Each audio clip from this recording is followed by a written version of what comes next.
Oh, okay. I had to think long and hard about whether or not I wanted to make another video.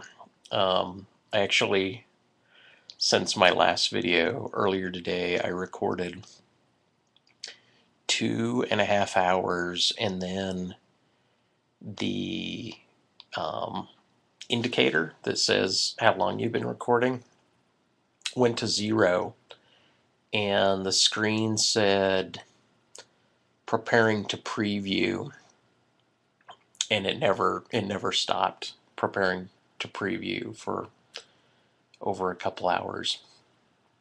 So the video essentially ran out, and I guess it negated its own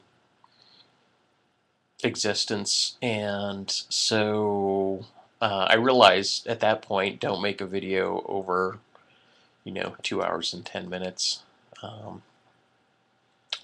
But I was really going on and covering quite a few topics. But uh, I don't know. I'm gonna go ahead and make this video.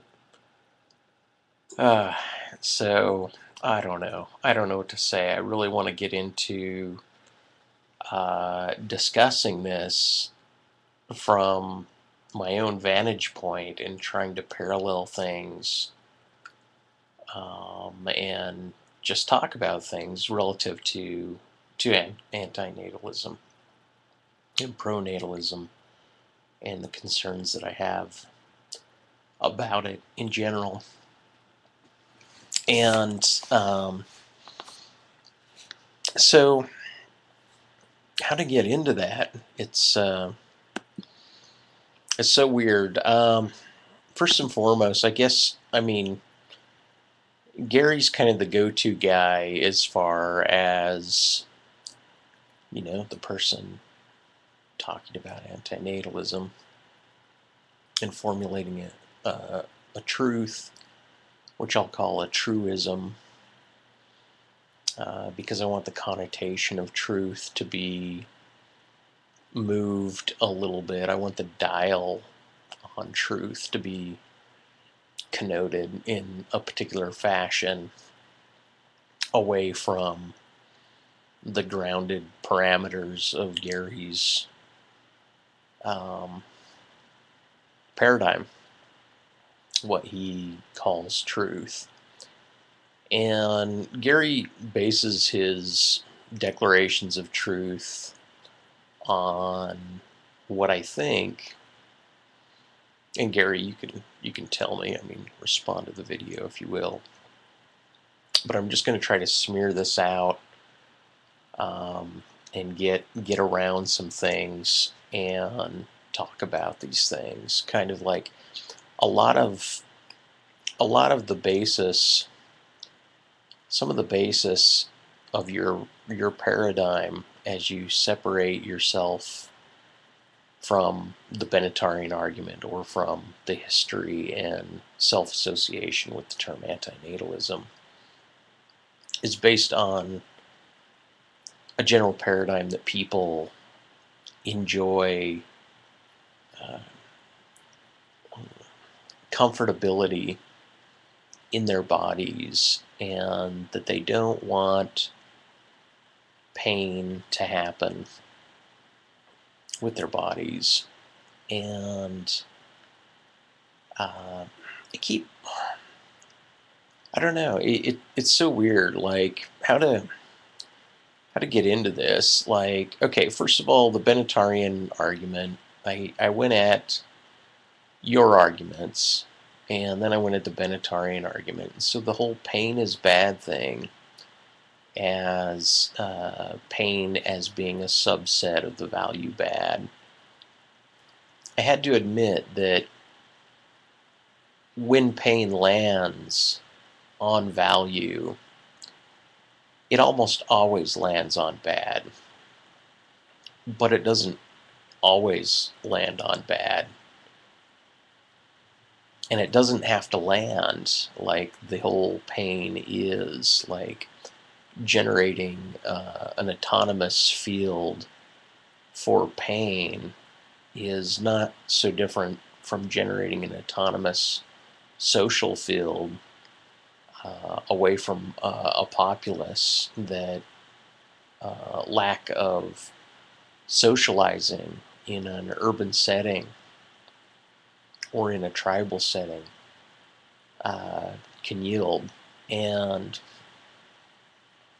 so what I'm trying to do with this is kind of like you made a comment about the younger generation gauging their ears and piercing themselves, and that they were raised by Mr. Rogers, which you're raised by Bugs Bunny. I think they were raised more by Teletubbies or some other. I don't know. I don't know. I think I'm missing a gap as to what the most, the younger ages are listening to, and I think a lot of this discussion. I mean, I just want to make a commentary that I think that the internet,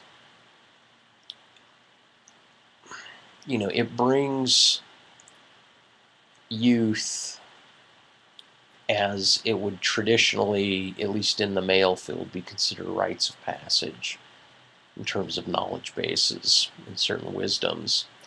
And it brings them, if they would like, to the forefront of engaging conversations that normally adults or an older generation might peer back on, such as the antinatalist argument itself might be something that only seasoned adults in retrospect tend to peer back on, where a youthful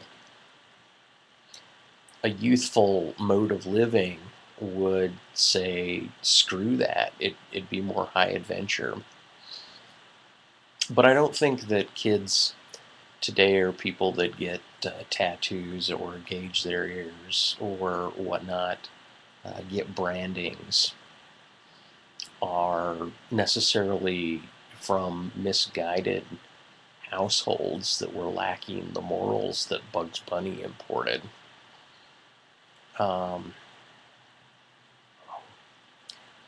So how to go at this? Kind of like in Bugs Bunny's days, boxing, you necessarily had to have gloves on, and kickboxing wasn't even in the West, and then kickboxing kind of got a little popular, and then finally we got the mixed martial artists, the MMA, kind of open hand, open feet, full combat, with very few rules, in order to participate in this. And there was, the people that are participating in these matches know that they're going to be enduring some physical handling, and they're going to be enduring some pain. And the same thing with people that as opposed to getting tattoos, decide to get brandings. I mean, tattoos have a degree of pain associated with them, but a branding is considered a higher degree of pain. And then people that get gaugings and major pierces, and piercings in general, they suffer a great deal of pain. And so there's the consequential ethic that you're enduring the pain to get to an end result, as opposed to the pain itself being bad. Kind of, yeah, how to pose this.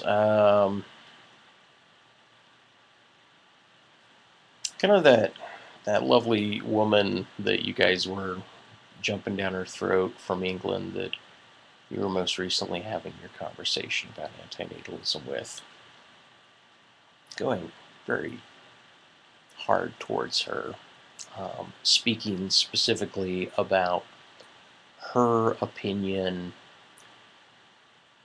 as the problem, the reiteration how to state this, because I want to first state that I understand what it is you're saying. That my particular opinion is not the opinion of anybody else, and it wouldn't be the opinion of a child that I would bring into the world. I would have a different outlook, and they would have a different outlook on the world. And that there is a distinction between the pessimistic, woeful man and the optimistic, happy man. There just seems to be a world of difference that are made between these two, and you wouldn't know necessarily what type of personality you would get if you had a child.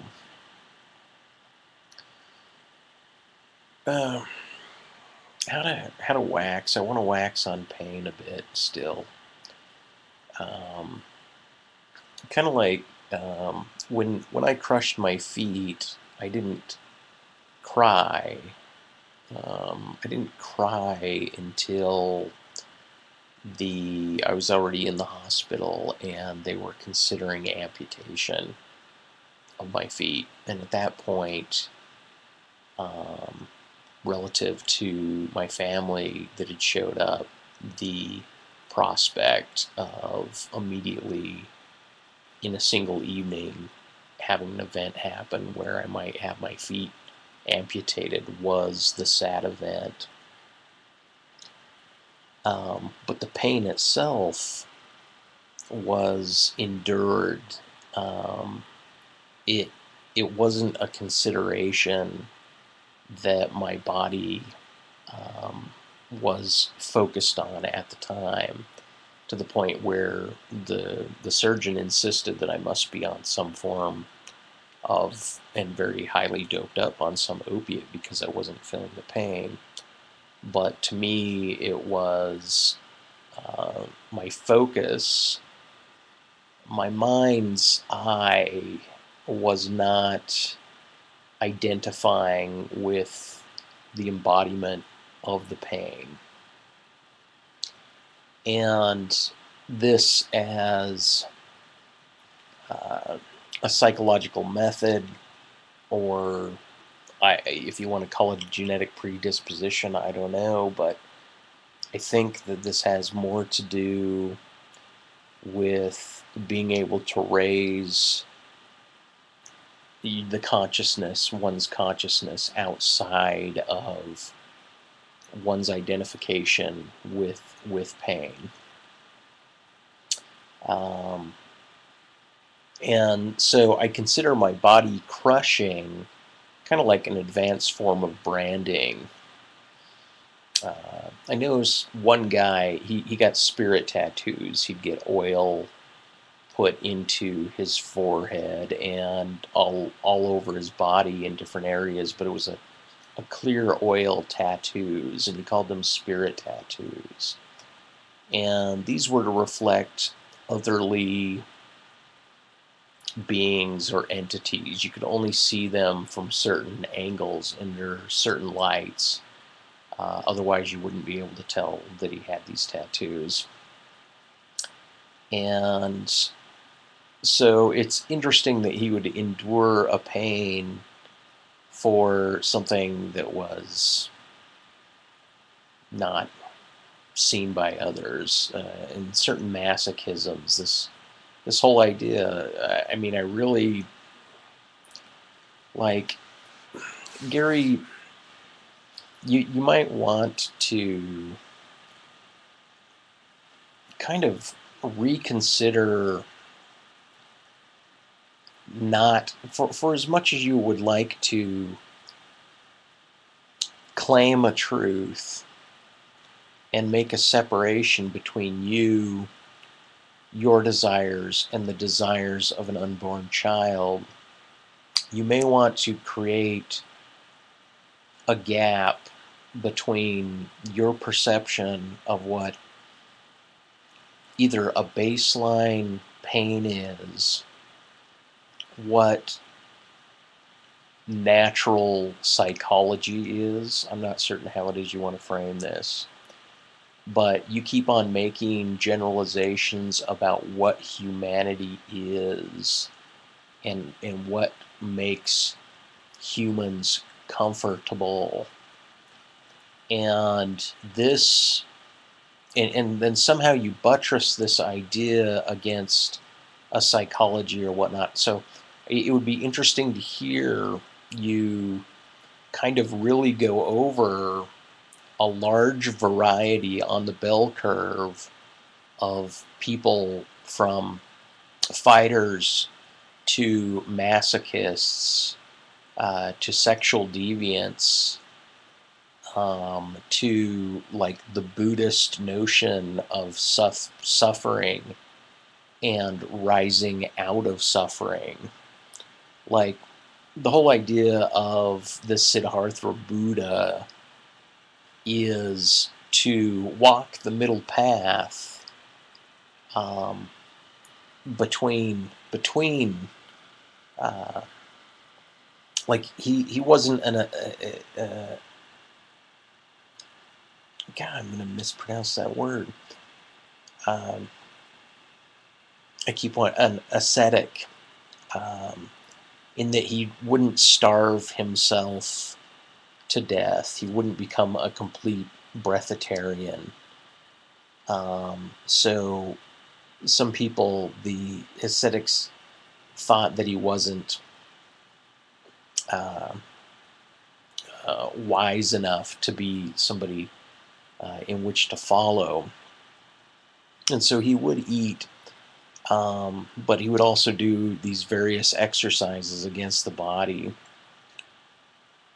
and against his environment. But the whole idea is a balance and a getting through the suffering of life and rising above it. And I considered my psychological focus to disembody at a certain point in order for me to handle the specific pain. And it reminded me of this movie. I can't remember the name of the movie, but it was a B-rate movie, and a guy had to carry like his daughter while walking through lava. Like he had to carry her over a lava pit, and so he had to walk through lava like 7 feet or something like that, just long enough for his legs to burn off and for him to move his daughter to the safe area. And so I had painted a satyr moving a little girl through a dark romantic swamp, and I called it Safe Passage. And the satyr being, or the centaur, half horse, half man, and it was kind of a bluish character, is moving through the swamp, which isn't its natural state, and it's not dying, but it's holding up lanterns because it's trying to find its way through this dark swamp and guide this young girl above the water to do it. So it's enduring something. Now, I guess I'm trying to lay a framework here to go into this, and I've already gone 18 minutes, so I mean, bear with me, folks, for doing this. So basically what I'm suggesting, like Burroughs cut his pinky off. The pinky is considered the independent finger, and if the finger bows inward, it points towards the loyalty finger. And if the pinky bows outward more naturally, then you're considered more of an independent individual. Or if the gap between your pinky and your ring finger is wider or held at a wider distance, your personality is considered to be more independent, for whatever that means. This was just a palmistry that I picked up. But something I also notice is that, and I think Gary's, like, I think you're using the internet as your scapegoat, because you'll wholeheartedly advance forward your argument as a truth based on a certain paradigm, and you'll go at people abusively, using the argument and the internet, the interface, to be as as angry and as socially abusive as you can. And I think if you don't chalk it up as an art form, then I'll consider to still say that you're scapegoating on that, because every time you walk by somebody on that pathway, wherever you're walking, even if you stop or you pet their dog, you're not abusive to them. You're not engaging them. I mean, if they have a child with them, it would be really nice for you to start the conversation out being incredibly abusive or questioning these individuals in person and showing us that you live your life in person with the same ardent and dogmatic diligence to the truth and to the pervasive instinct to put forth this meme. I mean, it's kind of a challenge. Can you do this to people in person? Or does it disrupt your economy? Does it disrupt your neighborhood? Is it too close to home? Right? Does somehow living off uh, out of suburbia, out of the city, does somehow finding an autonomous cabin somewhere, that this notion of autonomy is interesting, that you have found that. I was going to buy a piece of land in Washington that was very swamped, um, lots of rainfall, but it was basically off the grid, and there were other cabins, but there were large acres of land to be purchased by each individual, and so your separation and your autonomy seemed greater. And so I'm wondering of the mode, the personality that you have that does that, and then uses the internet for so many digital connections. So as much as you want to separate personality from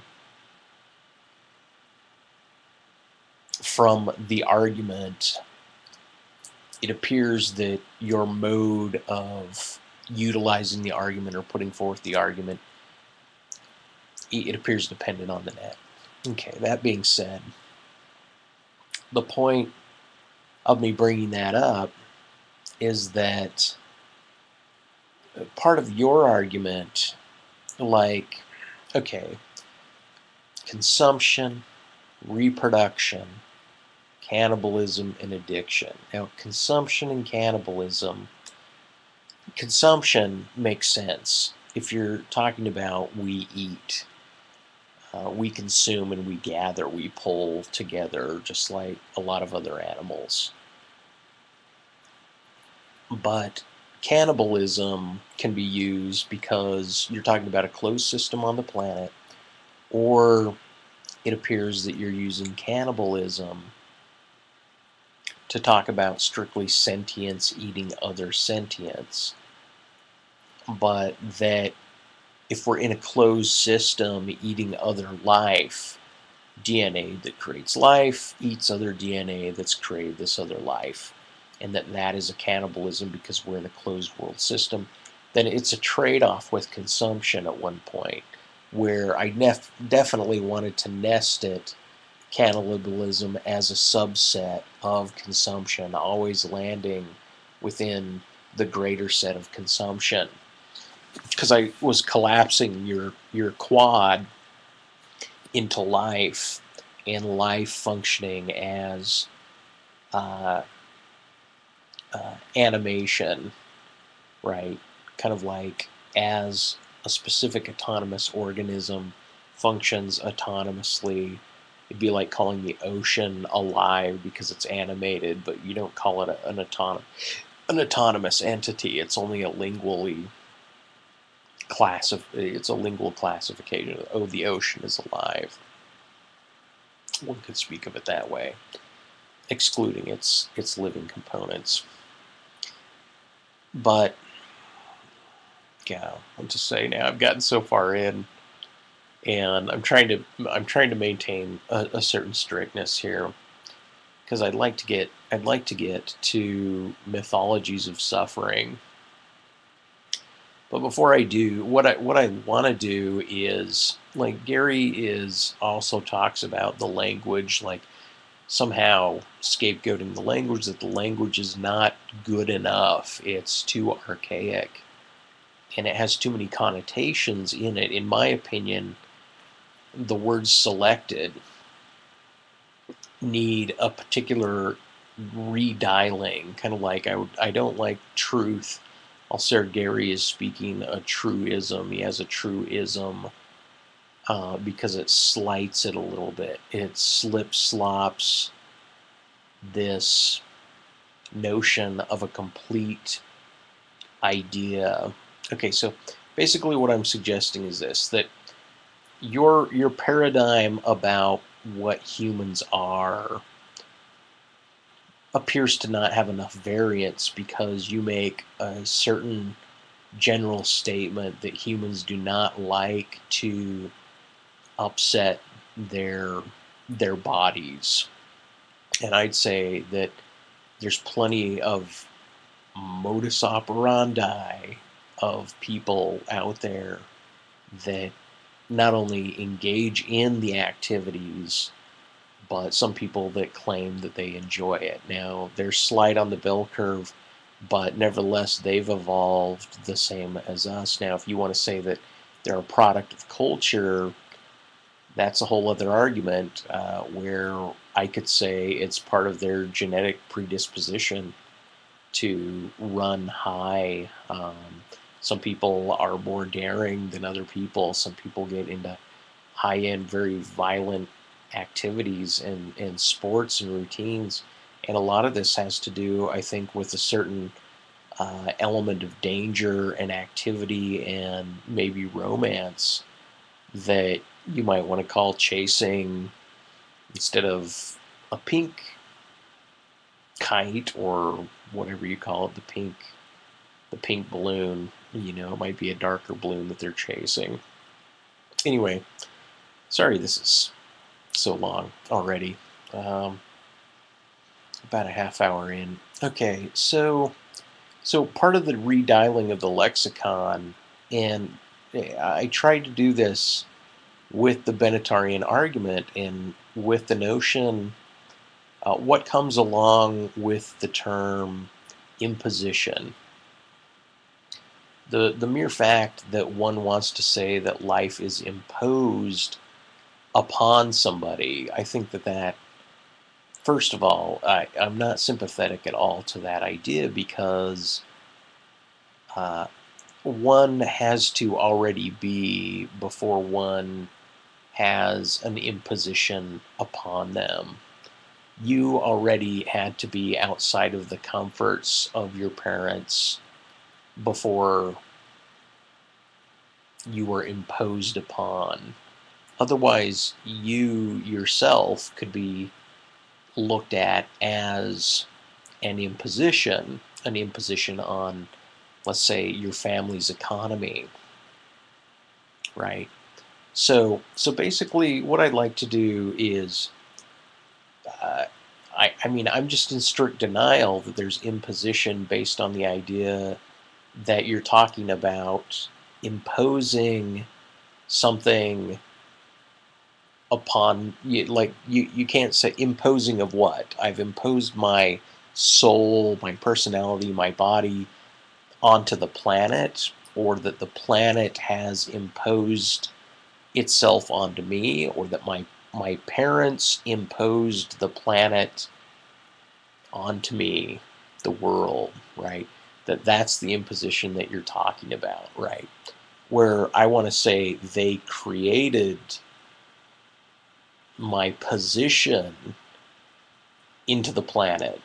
They created a relationship with me in the world. It's very interesting to think of Anton speaking about the idea that for as autonomous as we can become when we're not around other language speakers, or we're not around media that conveys uh, uh, our language, that we are autonomously able to speak, and that this is what generates our notion of our own personality, the my-ness, the my hand, the my environment, the my mind, the my thoughts, all of these things.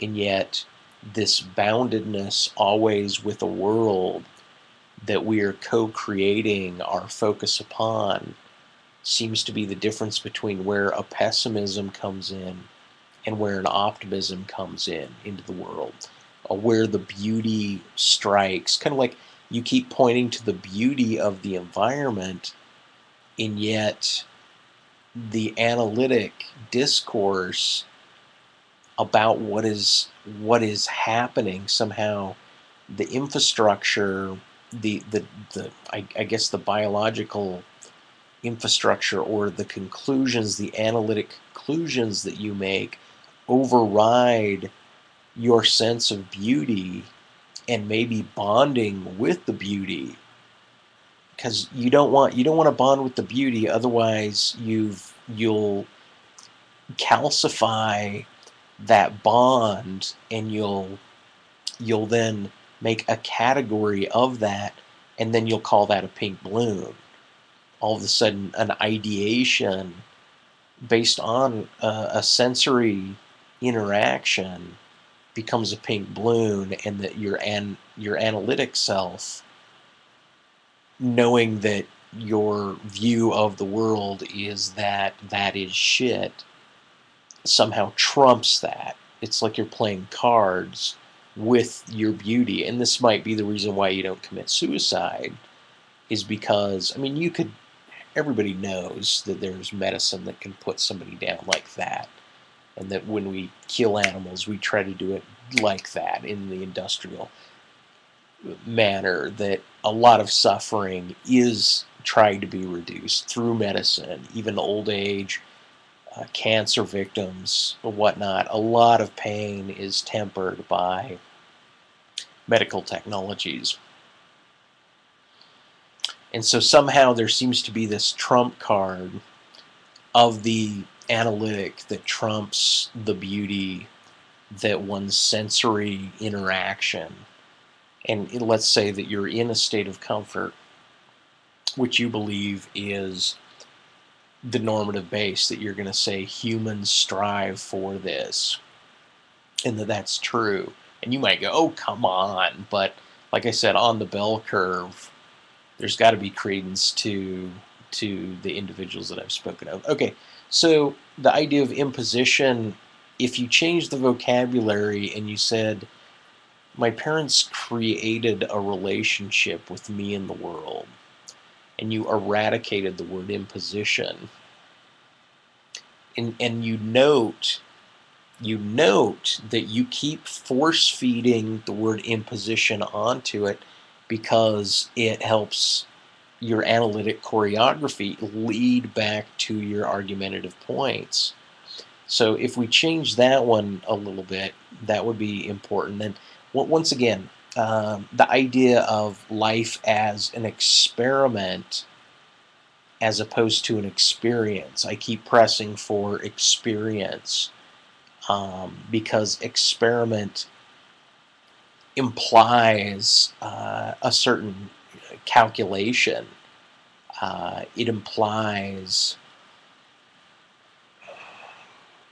a certain result. And I'm just saying, if you turn it to experience, you can still maintain the suffix of the experia. And the experia is the happening. And it's not like a closed event. I mean, the human animal the human animal still breeds,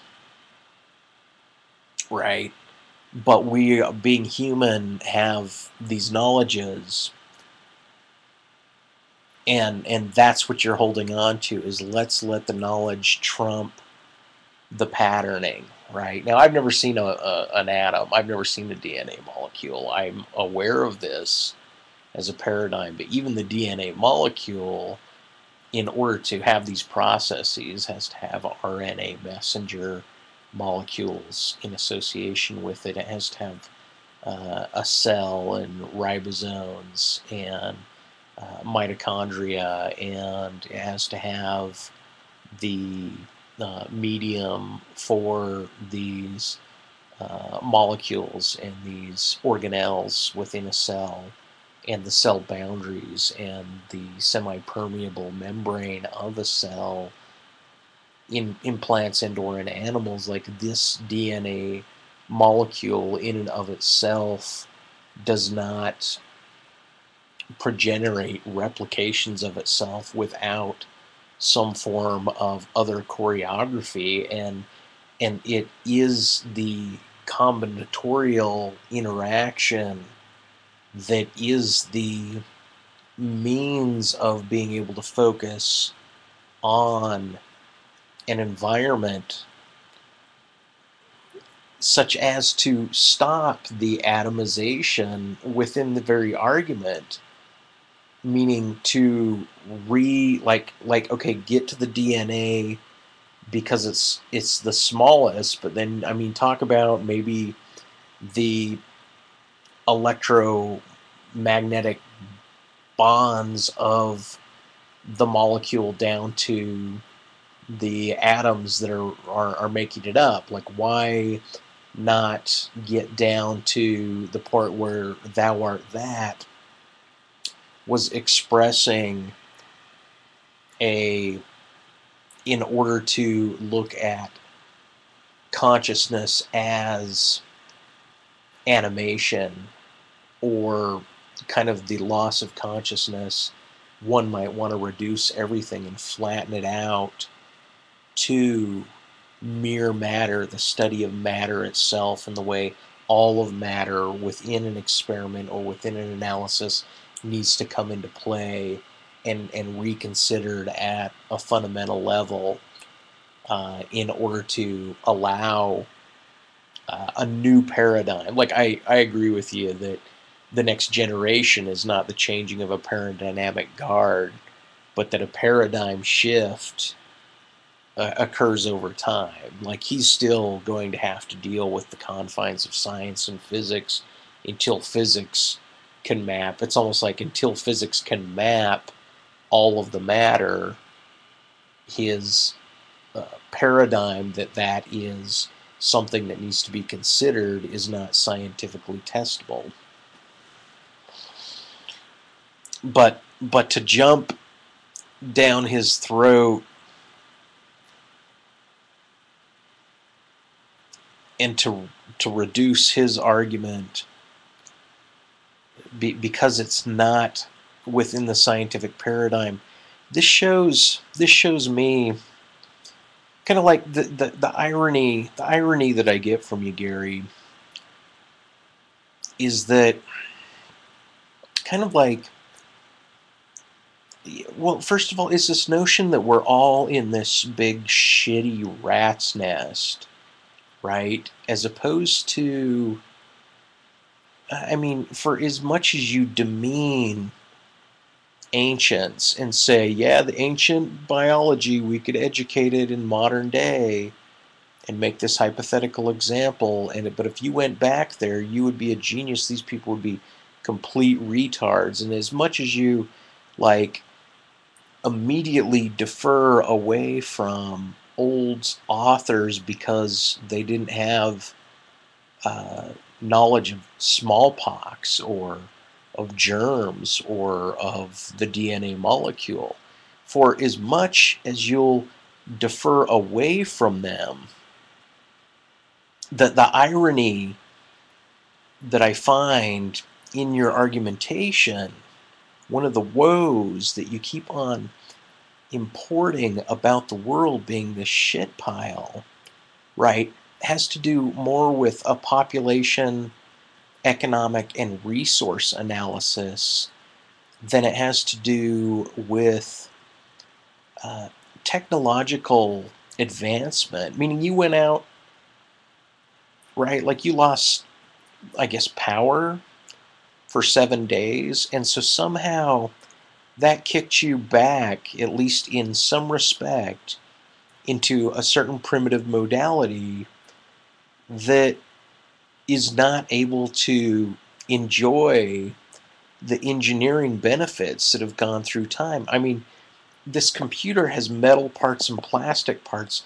Plastic is what, 140 years old, maybe? Somewhere around then, 1890s, maybe? I don't know.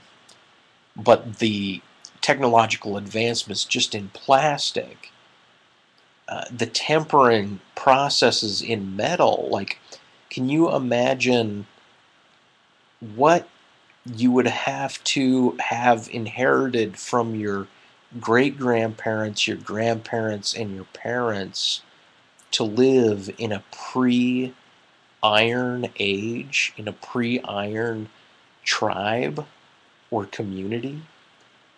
Like, do you know what kind of day-to-day movement you would have to perhaps be in a hunter-gatherer using stone and wood as opposed to like the pot that I use to boil my noodles or eggs or whatnot? It's like there is so much, like there is a fan above me and a light on, and the electricity and the paint and the post and lintel system and the cotton which mocks fleece and the zipper and the pencil and all of every single item from cardboard boxes to the paint that I use. Everything was a meme, like authors imagined it, and somehow it got in the head of somebody that could design it. And then you have to have the manufacturers, like manufacturer engineering. Like engineers are one thing, but the manufacturers, the ones that actually have to design the little pieces, the little camera, the little working, the little lens, the ones that have to do the technical designing and the manufacturing are so advanced. And this goes beyond just talking about general infrastructure or economy, or this whole notion about this test that apparently everybody fails, right?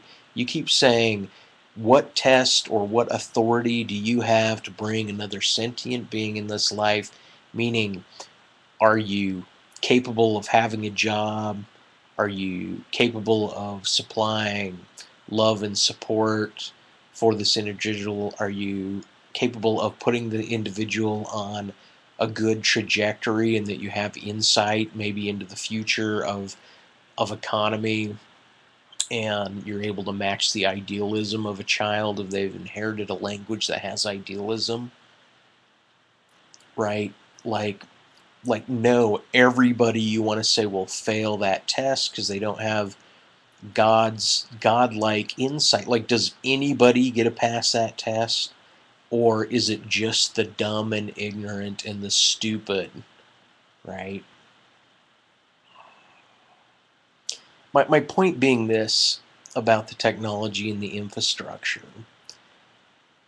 is that there have been, and with humans, the human animal, we have engineered and continue to engineer these marvelous creations of comfort and convenience and ease. I mean, from curtains to blinds, uh, a catalytic converter. I mean, something that's burning off excess gasoline to save the environment and to reheat, I guess, like be a component of formulating greater heat for the car. I don't know whether that's not pumped back into the car, but the whole point is this. There is, okay, this is where the myth, the Christendom comes in, or what I'll say is a Hebraic notion. Okay, how to form this? Like Christ as the ultimate person that is suffering. Oh, okay. There's another word, by the way, suffering. So imposition gets turned into creation. Experiment gets turned into experience. Truth gets turned into truism. And suffering gets turned into endurance. Right? Now, if you'll restate your argument with just those lexical changes, the parasitic, the connotation that comes with what it is that you keep reiterating, and everyone's watching the same reiterative pattern, and so you get Piro coming to like, look, let's just state it once, note it, and then we'll have the whole argument, instead of the dogmatic reiteration put forth of the mean defense process that you do, right? So, but anyway, okay, so Christ as the ultimate figure of he has suffered mega physiological, physical hardship and pain, such that our sin meaning missing the mark, that everything that we do from gluttony to slothfulness to, I don't know, pick any sin, anything that's keeping you from focusing and landing and attempting to achieve an ideal. We have this myth, this mythic character that's saying, look, I forgive you for doing that, now get back on track again. Reshoot the dart, right? Now I'm a Sagittarius, so I'm an arrow shooter, but I'm also an Ophiuchus when you take the astrological signs into 13s for whatever that means. So I'm part the centaur, even though I identify with the goat. Now my body I've like identified physiologically now with having hooves. So it would seem I've reached a certain metamorphosis within my own body, but that's just talking smack. But why not? Why not mention that? And so here it is, somebody has endured this for all the sins, but sin away from what exactly? And that what exactly appears to be a Judeo-historic or a westernized idealism that perhaps is not found in Buddhism, and it's not found in Islam. So there's, and I think it's just considered like the Zionistic plot, right? But it's an inheritance to transhumanize culture. Now, the reason people in the Christian, like I said, I grew up around a lot of Mormons, and so what they do, and I imagine this is the same with the Catholics and with Christians in general, is there is a full submission and a prayer and an acknowledgement of this grand suffering, which is life, which is what it is, all must endure, right? In order to reach the second coming of Christ, right? Now, the second coming of Christ might be considered a technological idealism, a resurrection technology that goes beyond cloning, or like a continual, I mean, if we could map constantly, have a camera that maps all atomic movement in one's brain through other cameras that are witnessing all of the environmental stimulus down to an atomic level, that if we're able to record that, then we're able to sync it with a clone, or we're able to, how to put it, the transhumanist agenda is a teleological forecast for future genetic codes to experience an infinite life, a prolonged, very dilated life, and or, yeah, like I said, resurrection technologies which do their best to or mock or simulate a god. All of the infrastructure, all of the care has to do with like you're there picking on this lady from England.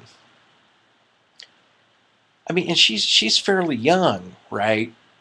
I mean, stunning, beautiful, attractive. She's gone through her depressive modes, and you guys are trying to catch her on the consistency of her argument, and she's just being bivalent.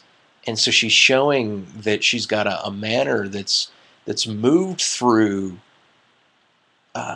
categorical duplicities and contradictions, and that she's able to do so in a paragraph, right? And yet that's what you're utilizing as the criticism. But the notion of a woman, notice how many men argue this. Okay, you got Jedi Master Boo Boo, right? She's the big anti-natalist. But I mean, first of all, think of Boundless Eyes and her boyfriend. Like, Boundless Eyes says, I wake up and go, oh God, the world, I've got to embrace it. And she says, it's kind of nice waking up next to an optimist who jumps open and goes, I just want to take on the day, and is just so happy to be awake and alive. And that's a distinction between somebody who sees humanity as a hell to endure and another one who sees it as a beauty and sees it as full of potential and richness. Well, this lady from England was talking about her communication, right? The same thing that you do. Like, you don't sit in your cabin. You reach out to people online, Gary, and you make connections with people, and they affect you, man. Like, I'm affecting you. People affect you. And you're a sensitive guy to this. And so your community is rich to you. In one way, to strip you of it, I believe you would think, is a huge loss, right? And so she's talking about having these moments of fun in community, these notions of relationship and connectedness. And now, without humans, that certain laughter or connectedness would disappear altogether. And so the only way to retain a cohesive group laughter is to make certain that there's humans that can be together in groups such that they might generate this type of laughter, and that can only be choreographed if new humans arise, especially if we're not to the point where we can stop death, right?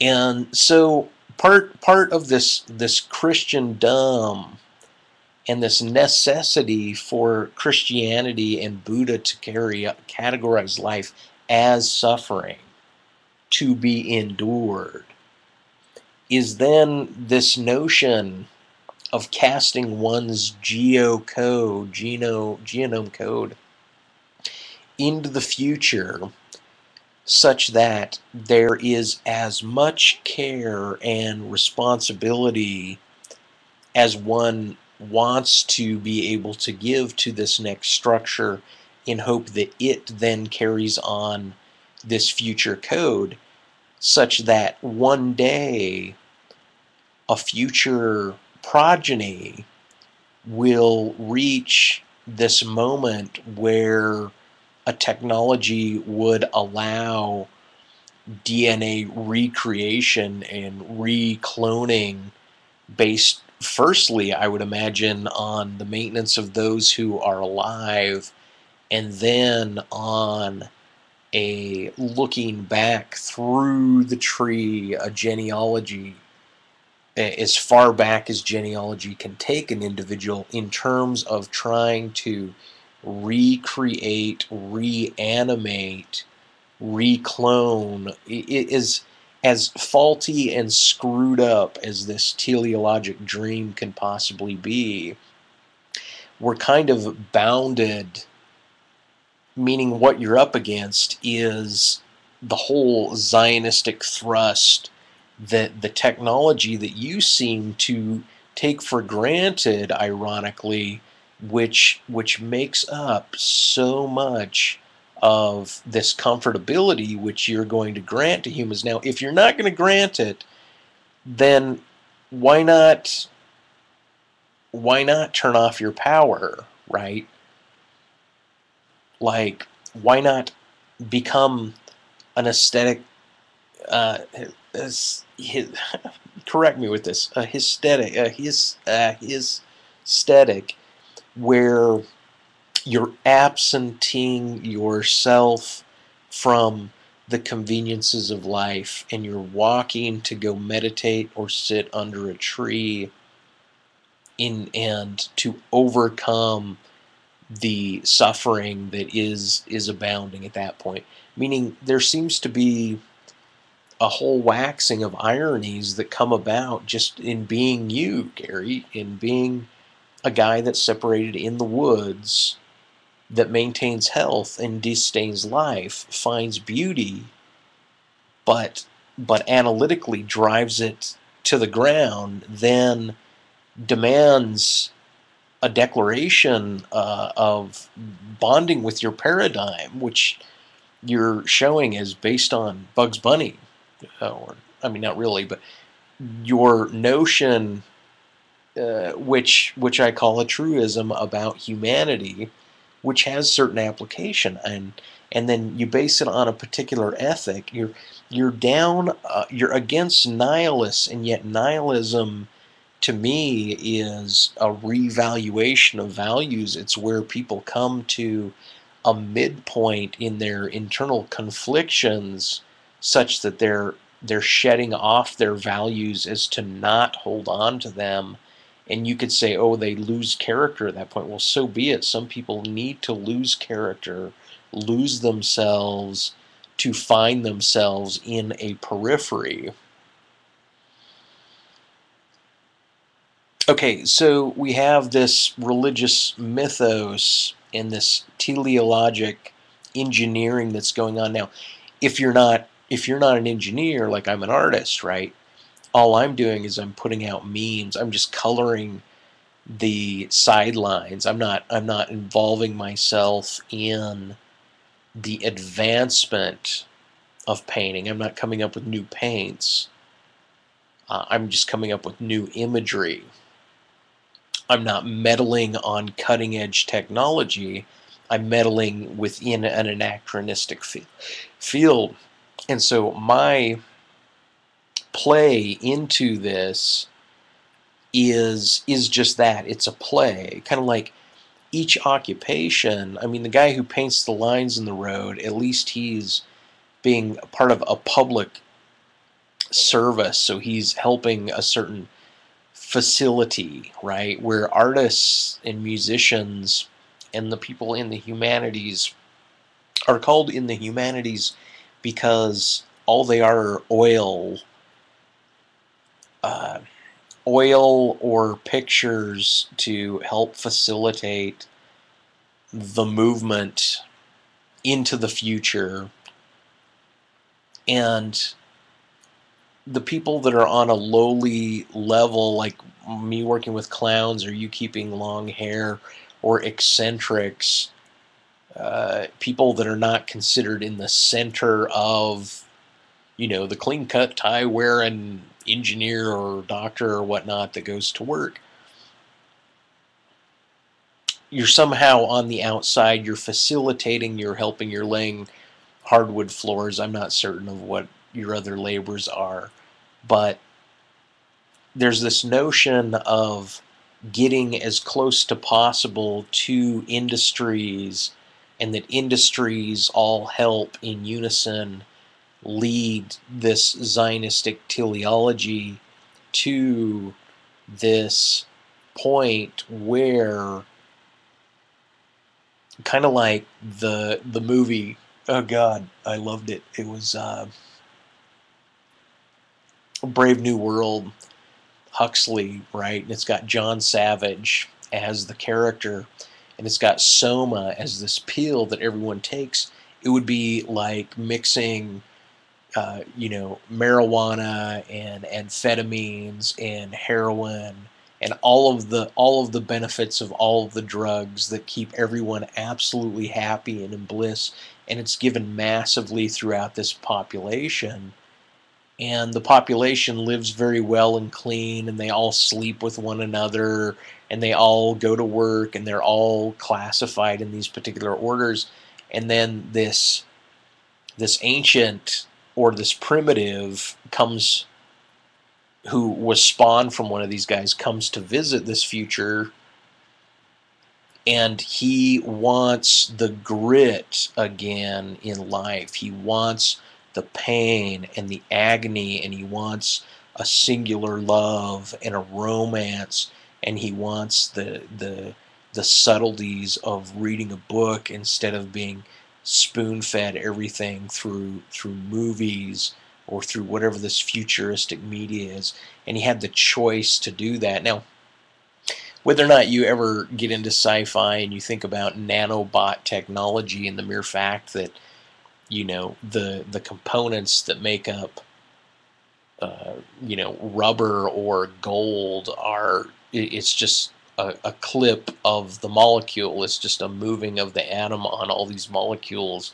And if there's a means of doing this quickly on an atomic level through nanotechnology or greater knowledge that we don't currently have now, then something like a holodeck could easily be generated. Some people might even facilitate the idea that they are already within this, and that they're a game player within this. And that's not, we can't,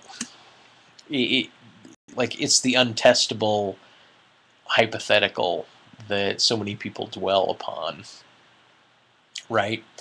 But nevertheless, like, I'll ground my paradigm into suggesting that I'm not currently living in this futuristic holodeck, for the sake of at least getting some form of ground with you, since I disagree with you about humans' comfortability. Like, I spent a good hour like enduring pain until I could refocus away from it and come at it from another angle. Like, it keeps ebbing and flowing to me, but either I escape it and I reapproach it, or I approach it from a different stance, and then I mediate it with painkillers. And right now I have a migraine, but I had one before I started. But I just let it go. Like, I just say, I'm going to make this video anyway, and my mind gets so caught up into the making of the video. And maybe you can concur with this, and if you do, then you understand this notion of pains, like one's being able to accept or go beyond pain, and only when one is finding pain and then constipating their analytic focus onto the pain, does the pain become this burden that must be noted, right? I don't know. And of course, you might come back at me like, oh, well, let's start cutting you up real slowly and seeing if I could endure a lava thrust and film me and see when I ache and call it bad. But that's fine. Like I said, these, even in the Western entertainment field, we've allowed new processes of pain. I'm so sorry to the people that find me to be really boring in this conversation. I had made points, and like I said, I had filmed things earlier in hopes, and I kind of approached some of these things, but it was a little bit more eloquent than this video is right now. And so what I'm getting at is, it would appear to me like answer this, Gary. Is it about overpopulation? Like, because I'm concerned about overpopulation and resource reduction and the current use and modalities that we're using resources to maintain this amount of comfort and technological, ability, the ability, like the Occupy Wall Street people. The majority of these people have cell phones, and that was a dream in the 60s, and from Star Trek, a communicator. Now we have it, right? That advancement. I mean, when I was a child, the microwave was invented, and the space shuttle was invented. And I mean, in my parents' time, color TV was invented, and I mean, just that as a medium was so huge. Just the technological advancements, and now the internet is so absolutely mind-blowing that I'm really hoping that fields of medicine get together, and they're suspected to get together. There seems to be people that are engineering a monism of knowledge for a complete worldwide hierarchy, and they're doing their best to adjust the world in these fashions. And I guess this is, I move against them because I believe in provincialism and not nationalism proper, not the artificial